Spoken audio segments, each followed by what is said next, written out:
तो इसी कारण से कांग्रेस ने जो अश्वमेध यज्ञ प्लान किया था, वो अश्वमेध नहीं, वो गर्दभमेध यज्ञ हुआ था। इसमें एक गर्दभ यानी गधे को छोड़ दिया गया कि जाओ जहां मन करे विचरण करो, चरते रहो। और जब ऐसा होने लगा तो कांग्रेसियों के अनुसार उनके ट्विटर हैंडल पे जाइए, देवताओं ने नेति नेति कहकर प्रशंसा की। यूरोप के एक नगर के सोम रसाले में पुष्पवृष्टि हुई और गर्दभ के पीछे चलने वाली सेना ने गगनभेदी रेंक ध्वनि करके मुख्य गर्दभ की स्तुति की। और क्या स्तुति की? जाकर तात चले दिन राता, जाकर तात, म्यूजिक बढ़ाइए जी, जाकर तात चले दिन राता, वही पार्टी के खुले न खाता। आनंद हो गया, आनंद हो गया। अब इसका क्या तात्पर्य है कि जाकर तात, अब तात शब्द के लिए मैं पहले बता रहा था और मैंने आपको यह भी बताया कि महान संत श्री प्रातः स्मरणीय श्री अजीत भारती जी जब लिखते हैं तो एक एक शब्द के कई अर्थ निकलते हैं। तो जाकर तात चले दिन राता, तात का अर्थ यहाँ पे क्या है? अब सोनिया जी इसको पढ़ेंगी तो उन्हें लगेगा आह पुत्र का उसमें भाव निकलेगा। प्रियंका जी पढ़ेंगी तो भाई का भाव निकलेगा। रॉबर्ट वाड्रा जी अगर पढ़ेंगे तो मित्र का भाव निकलेगा। और वही पार्टी के सहकर्मी पढ़ेंगे तो सहकर्मी वाला भाव कि साथ में जो लोग चलते हैं उसका भाव निकलेगा। और सामान्य जनता जब पढ़ेगी तो वो देखेगी कि जाकर तात, वो दूसरे भाव से पढ़ेगी, थर्ड पर्सन जिसको कहते हैं अंग्रेजी में, उसमें वो देखेगी कि जिसके तात चले दिन राता, मतलब कांग्रेस वालों के जो है कि दिन रात चलते रहते हैं, वही पार्टी के खुले न खाता।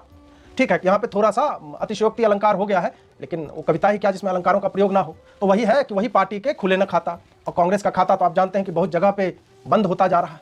अब क्या है कि जब ये प्रवचन चल रहा था राहुल गांधी जी का जो संसद भवन में, तो इस पर जो है कविराज लिखते हैं, सुनी सुनी बचन मुसकती माता, सुनी सुनी बचन मुसकती माता, चाटन है तू लगन लगी ताता। अब इसका तात्पर्य क्या है? सुनी सुनी बचन मुसकती माता, ये समझ गए होंगे कि सोनिया जी मुस्कुरा रही होंगी, जहां भी देख रही होंगी, टीवी पर देख रही होंगी, मोबाइल पर देख रही होंगी, या फिर अपने नेत्रों को बंद करके अपने मन की आंखों से अपने उस पुत्र को वो जैसा बढ़ना देखती है कि वो जैसे कैसे वो आगे बढ़ बढ़ के छक्के मार रहा है, तो बंद नेत्रों से भी आनंद पा रही होंगी। सुनी सुनी बचन मुसकती माता, और उसके बाद क्या कहते हैं कविराज? चाटन है तू लगन लगी ताता, चाटन हेतु लगन लगता। अब चाटन शब्द जो है उसके कई रूप हैं, कई तरह से प्रयोग में आता है। अब चाटना का अर्थ होता है, करें माथा चाट गया, तो राहुल जी के संदर्भ में वह भी उचित ही लगता है। लेकिन यहाँ पर है चाटन हेतु लगन लगी ताता, मतलब तांता लग गया, लाइन लग गया चाटने के लिए। तो यहाँ पर चाटने का अर्थ जो है चाटुकारिता से, कि आप देखेंगे कि जब राहुल जी जब बोल रहे थे तो उनके पीछे जो लोग हैं वो सब वो आनंद में थे, तो वो चाटुकारिता होती है। आगे सुनिए फिर व्याख्या करूंगा आगे क्या होता है। बढ़ी जब दाढ़ी उमंगित नाना, पत्रकार किए गुण ही बखाना। अब देखिए, बढ़ी जब दाढ़ी उमंगित नाना, नाना मतलब वो वाला नाना नहीं, बढ़ी जब दाढ़ी उमंगित नाना मतलब काफी लोग, नाना मतलब तो बहुत, नाना प्रकार के, तो काफी लोग उमंग में आ गए जब उनकी दाढ़ी जो है बढ़ गई। और पत्रकार किए गुण ही बखाना, पत्रकारों ने उस दाढ़ी के बढ़ने के उसके गुणों की बखान कर दी, मतलब विस्तार से उस पर जो है लिखा गया। अब राहुल जी की स्पीच जो है वो आरंभ होती है और उस पर जो है हम चर्चा करेंगे और इसी तरह के छंद में, इसी तरह के चौपाई में हम लोग बोलेंगे कि क्या क्या राहुल जी ने वहाँ पे की। तो आरंभ में राहुल जी जो है स्टार्ट करते हैं कि जब वो गए तो बहुत सारे लोग उनको मिले भारत जोड़ो यात्रा में। उन्होंने बताया कैसे चले, पैदल चले, टॉन्ट भी मारे कि आप जो है 5 किलोमीटर चलकर देखिए। बाकी लोग तो जीवन में चले नहीं ना, कभी चले हैं तो राहुल जी चले हैं। राहुल जी से पहले पदयात्रा कभी हुई नहीं, और किस प्रकार की पदयात्रा हुई है तो हम सब जानते ही हैं। तो आरंभ किया जाए कि राहुल कहे मिले जन नाना, बारंबार करे प्रणाम। राहुल जी कहते हैं कि मुझे रास्ते में कई तरह के लोग मिले और बार बार मुझे प्रणाम करते रहे, करहीं बैंक आदि की चर्चा, फारे बस मोदी पर पर्चा। अब आगे उन्होंने कहा कि मुझसे जब भी लोग मिलते रहे तो उन्होंने कहा कि बैंक की स्थिति खराब है, बताइए अडानी ने पैसे लगा दिए बैंक की, महंगाई हो रही है। और उन्होंने कहा कि फारे बस मोदी पर पर्चा, कि खाली मोदी जी पे बोल रहे थे कि इन लोग से देश नहीं चल रहा है, भ्रष्टाचार हो गया, सारी चीज उन्होंने आगे बताई। अब जो है राहुल जी आरंभ करते हैं उस विषय को जिसको लेकर के कांग्रेस जो है लगातार एकदम से अभी अडानीमय हो चुकी है और सब चीज में लग रहा है कि देश में जो भी खराब है वो अडानी का है। तो उस पर जो है कविराज लिखते हैं, पुनी पुनी ले अडानी नामा, अंबानी अब रहे न ध्याना। क्या कहते हैं कि पुनी पुनी ले ही अडानी नामा, पुनी पुनी मतलब बार बार ले रहे हैं अडानी का नाम, और अंबानी अब रहे न ध्याना। अब अंबानी जो है, पहले अडानी अंबानी की सरकार पॉकेट में रखे हुए हैं, 2 उद्योगपति, 2 कॉर्पोरेट ये सब बोला करते थे। अब क्या है कि अंबानी अभी जो है वो कट करके बाहर निकल गए हैं। और अंबानी कट कर क्यों बाहर निकल गए हैं? हो सकता है कि इनकी पार्टी को कुछ फंड हो गया होगा, हो सकता है ना, तरह तरह की चीजें। नहीं तो अडानी और अंबानी तो ऑलमोस्ट सहचर शब्द थे। अब आगे राहुल जी जो है उस पर, राहुल जी जो ने किया है अडानी के साथ इस पूरे स्पीच में, उस पर लिखते हैं कि नाम अडानी सजीवन जैसा, पोट विमान खान और पैसा। नाम अडानी सजीवन जैसा। अब सजीवन किसके लिए अडानी का नाम?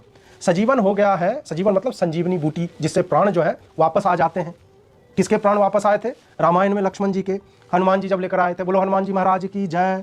तो अब नाम अडानी सजीवन जैसा कांग्रेसियों के लिए, जो एक मृत प्राय पार्टी है, उसके लिए अडानी का नाम जो है संजीवनी बूटी जैसा हो गया है। और देखिए यहां पर अडानी जो है केवल एक व्यक्तिवाचक संज्ञा के रूप में प्रयोग नहीं किया है महाकवि अजीत भारती जी ने, प्रातः स्मरणीय है वो, और ये उपाधि उन्हें किसी ने दी नहीं है, उन्होंने स्वयं ही ले ली है।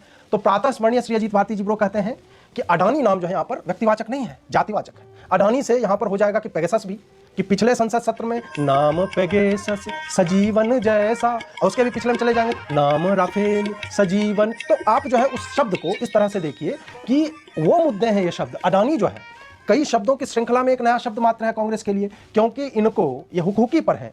हुकहुकी मतलब क्या होता है? हमारी तरफ जहां से मैं आता हूं, माता सीता के गृह क्षेत्र से, मिथिला से, तो वहां पे जो हुकहुकी कहते हैं कि मरने पर है जीव, उसके प्राण जो है बस निकलने ही वाले, समझे? तो कांग्रेस के प्राण भी निकलने ही वाले हैं। तो अब क्या है कि उसके लिए संजीवनी चाहिए। संजीवनी का काम क्या करता है? करता तो काम नहीं है ये लोग, मतलब कुछ भी घास कोई भी ला के इनको सुंघा देता है, इनको संजीवनी बूटी अडानी, मूर्ख बनते रहते हैं, बनना क्या पहले से ही है। तो नाम अडानी सजीवन जैसा, पोर्ट विमान खान और पैसा। पोर्ट में महाकवि जी ने एयरपोर्ट को भी ले लिया है, और जो पोर्ट होते हैं नॉर्मल वाले बंदरगाह जिसको कहते हैं वो भी ले लिया है। तो उस सब में भ्रष्टाचार की बात जो है करते जा रहे हैं कि पोर्ट में देखो भ्रष्टाचार हो गया, विमान मतलब विमानपत्तन जो होते हैं एयरपोर्ट, उसमें भी भ्रष्टाचार हो गया, खान में भ्रष्टाचार हो गया। इतना पैसा कैसे बना लिया राहुल गांधी जी, आपने इतना पैसा कैसे बना लिया? अब यहीं पर जब ये अटैक कर रहे हैं अडानी के ऊपर कि इतना पैसा कैसे बना लिया, तो अब देखिए किसी ने जीवन में अगर कुछ किया हो, मान लीजिए कि आप एक परचून की भी दुकान खोल लेते हैं, तो ऐसा थोड़ा है कि अगर आपने आटा बेचने से आरंभ किया है तो जीवन भर आटा ही बेचेंगे। आटा बेचेंगे तो उसके बाद उसके पैसे से, लाभ से आप चीनी रखना आरंभ करेंगे, और फिर उससे और होगा, तो एक्सपेंशन उसको बोलते हैं बिजनेस की भाषा में। अब राहुल गांधी 2000 रुपया निकाले थे एक बार, जेब फटा हुआ था, याद होगा, वही 2000 आज तक चल रहा है एटीएम से जो निकाला था उन्होंने। तो ये आदमी क्या जाने कि पैसा मतलब कैसे, पीवीसी का जो व्यवसाय था प्लास्टिक का अडानी जी का, वहां से वो आरंभ करते हैं। और गजब की बात यह है कि कई इंटरव्यूज में भी अडानी जी ने कहा है कि धन्य है राजीव गांधी जी जिन्होंने मुझे ब्रेक दिया। तो राजीव जी के कार्यकाल में जिस उद्योगपति को ब्रेक मिला हो, और जिस उद्योगपति के शेयर के प्राइस 19 गुना मनमोहन जी के कार्यकाल में बढ़े हों, उस पर राहुल जी मोदी जी के कार्यकाल में उसका पैसा जो है डबल ट्रिपल या पता नहीं क्वाड्रुपल होने पे क्यों नाच रहे हैं? राहुल जी को अपने मस्तिष्क का उससे कार्य लेना बिल्कुल ही पसंद नहीं है।